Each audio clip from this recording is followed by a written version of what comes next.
Hello students, my name is Aminabi Nasir Pasha Ansari. I am a lecturer in Civil Engineering Department, Brahmadev Dada Mane Polytechnic, Belati, Solapur. Today we will see unit number 1, Moment of Inertia, part 1 of course Mechanics of Structure of Subject Code 22303 of program Civil Engineering Semester 3. So, contents of today's lecture are as follow. First we will see moment of inertia. Second, radius of gyration. Third, modulus of section. Fourth, centroidal axis. Fifth, moment of inertia for some geometrical plane figure. Parallel axis theorem and perpendicular axis theorem. So today we will discuss all these contents in detail and we will cover all theory part related to this chapter. Okay, and these all contents are very important because there is a question in your examination for theory. Okay, each bit have 4 marks or 2 marks, okay, dependent on the question type. Okay, so start with the first, moment of inertia. It is defined as the product of area of a section and the square of distance between centroid of section and reference axis. If we read definition properly, then we get idea about moment of inertia. It is defined as, okay, product of area of section and the square of distance between centroid of section and reference axis. Means it is denoted by Ixx or Iyy. So mathematically it is given by I is equal to A into H square. A is area and H is distance between centroid of section and reference axis. Okay, as per definition. Unit of moment of inertia is meter raised to 4, centimeter raised to 4 or millimeter raised to 4. The unit is depend on the section given. Okay, suppose section is given in mm, then unit is mm raised to 4. If section is given in centimeter, then unit is centimeter raised to 4, or sometime we have to convert unit. Okay, next, radius of gyration. It is defined as the distance at which area is supposed to be concentrated for same moment of inertia. Okay, so it is denoted by K. It is given by I is equal to AK square. As we have seen just, I is equal to A into H square is a formula for moment of inertia. Okay, here H I am replacing by K. Okay, so at height K the moment of inertia is same. Okay, so when I am adjusting the term, I will get formula K is equal to, means radius of gyration is equal to I by A raised to 1/2 or under root I by A. I is a moment of inertia and A is the area of section. Unit of radius of gyration is meter, centimeter or millimeter. Okay. Next, section modulus. It is defined as, or it is termed as, the ratio of second moment of area and distance from neutral axis to the extreme fiber. Okay, so it is denoted by Z, and mathematically we are giving section modulus Z is equal to I by Y max. Okay, I is nothing but moment of inertia and Y max is a distance from neutral axis to the extreme fiber. Unit of section modulus is meter cube or centimeter cube or millimeter cube. Okay, now centroidal axis. The axes which are passing through the center of gravity or centroid of a section are called as centroidal axes. Okay, here I have shown rectangular section and two axes. First is a centroidal axis xx and second is centroidal axis yy. Okay, these two axes are passing through the CG. Okay, that is centroidal axis G.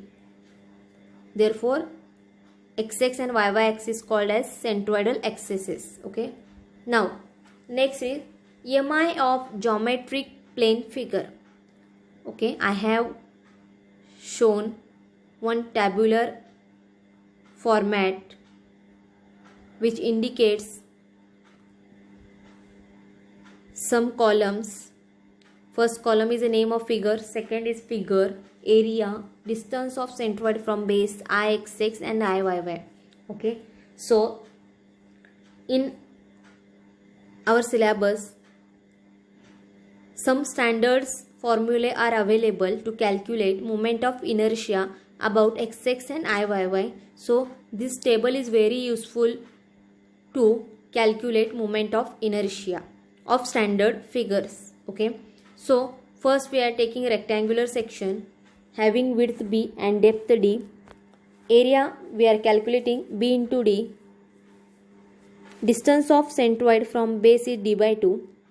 Moment of inertia about xx is equal to bd cube by 12. Moment of inertia about y axis is equal to db cube by 12.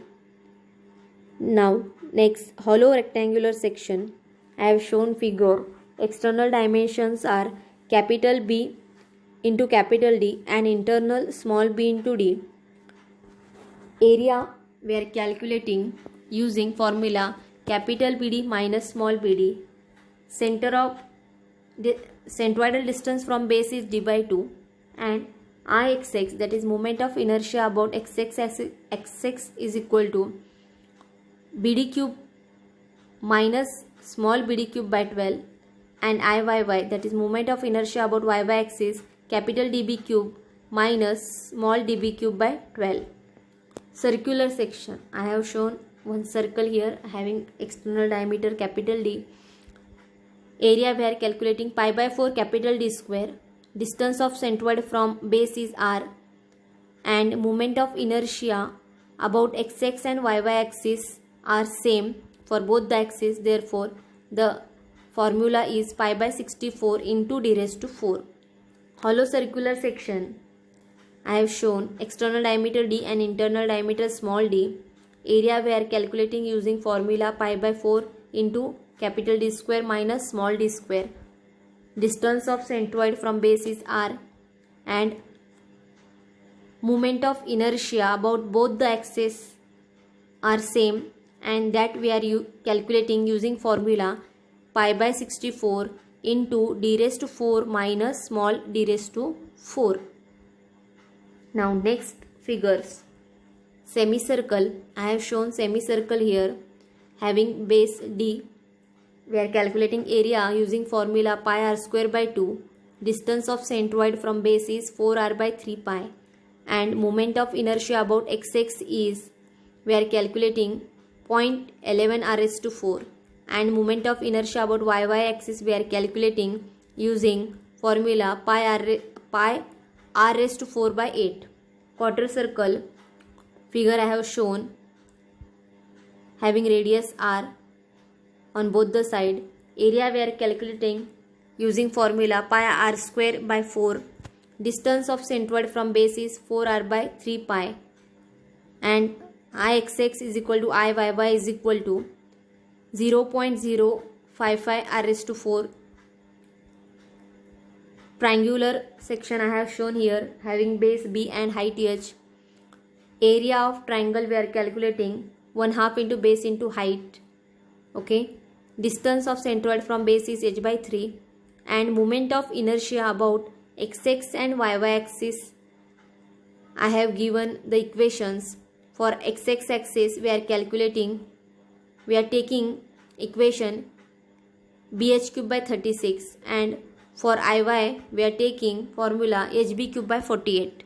Okay, so these are the some standard cases which are very important. In further lecture we are calculating moment of inertia about both the axes. Okay, so remember this table, okay, both the table, because we required in next lecture. Okay, and one more thing, that you all are learn the how to calculate area of this figure and distance of centroid from base, and from any corner we can calculate centroidal distances. You all are learn this in your applied mechanics. So this is the basic concept of applied mechanics. Only we are adding next term, that is Ixx and Iyy. So using the basic formulas only we are moving towards. Okay, so remember these formulas, okay, for standard figures. Okay, only 7 I have given, so it is very simple to remember. Next important, parallel axis theorem. Okay, moment of inertia of plane section means mi of plane section about any axis, okay, not at centroidal axis. Moment of inertia of plane section about any axis is equal to the mi of plane section about the parallel axis passing through its CG plus the product of area and square of distance between two axes. Okay, for understanding this parallel axis theorem, okay, there are two cases. Okay, first case one, axis AB parallel to XX axis passing through centroid. Okay, so here is the figure I have shown. AB line is horizontal from some distance from area A. Okay, and I have shown XX axis, okay, passing through the CG, that is centroid. Okay, so here I want to calculate moment of inertia of line AB. Okay, for calculating moment of inertia of line AB, we cannot use standard equations. Okay, for that, or we cannot use standard formulas to calculate moment of inertia about line AB. We use parallel axis theorem. Okay, so as per parallel axis theorem, IAB is nothing but IG plus AH square. Okay, IG is here Ixx because AB is parallel to the XX. So we are taking IG is equal to Ixx. Therefore equation is like IAB is equal to Ixx plus area into distance square. Okay, now case 2. Similarly, when line AB is parallel to YY axis, okay, I have shown both the axis, line AB and YY axis. YY axis passing through the centroid G. So here is distance between these two axes is H. Okay, I have shown. So now using parallel axis theorem, IAB is equal to IG plus AH square. Okay, IG means moment of inertia of that section plus area into distance square. Okay, AB line is some distance from YY, so we are adding that distance, okay, in the equation. Similarly here IG is equal to IYY, therefore IAB is nothing but IYY plus AH square. Okay, now moving towards last bit, that is perpendicular axis theorem. The moment of inertia of polar axis is equal to the algebraic sum of moment of inertia of two axes about which axis is perpendicular. Okay, to understand this concept I have shown figure, okay, plane figure having three axes. You can observe here x axis, y axis and z axis. Z axis is perpendicular to x and y axis. Okay, Z axis is also called as a polar axis. So now using perpendicular axis theorem, okay, we can calculate Izz.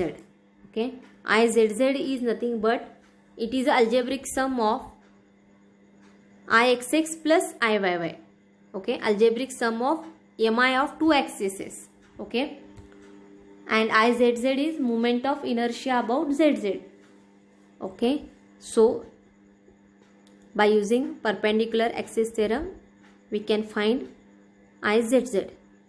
So today we have learned so many things like definitions of moment of inertia, radius of gyration and section modulus. Okay,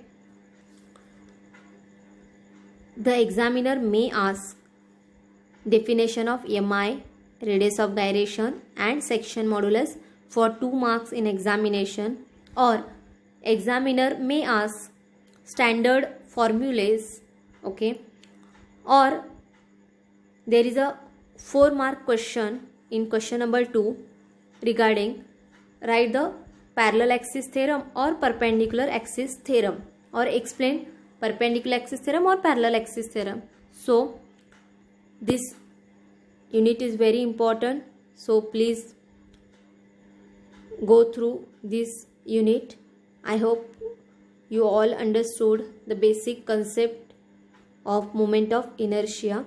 Okay, so I will stop here today, and in our next lecture I will take problems based on that table. Okay, I have taken one table, so based on that table means in next lecture we are calculating moment of inertia.